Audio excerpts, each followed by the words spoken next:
I think the most exciting thing from a product point of view is our EasyWring spin mop.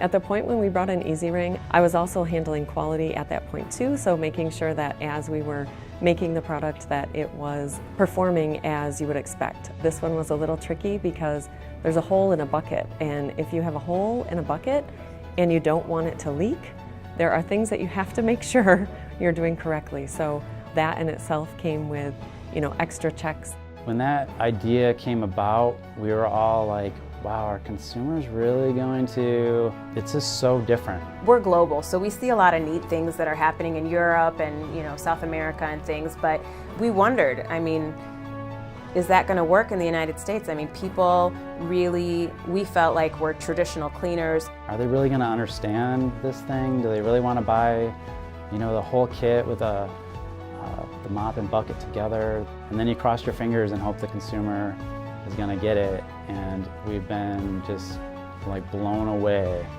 Man, did we see a change in just the culture of mopping, that was surprising.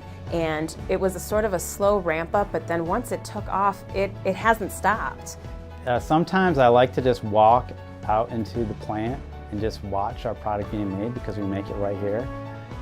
They work so hard making these products.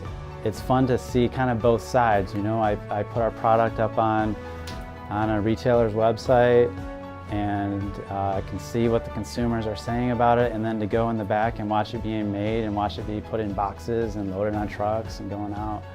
It's just so fun. And I walk back there sometimes and I can't believe just how many are going through the assembly line. They're coming off the shelves way faster, and a lot of times you ask yourself, how many mops are out there? Like, at some point this is going to level off, right? It hasn't. It hasn't. We're making EasyWring 24/7. It is amazing and kind of insane.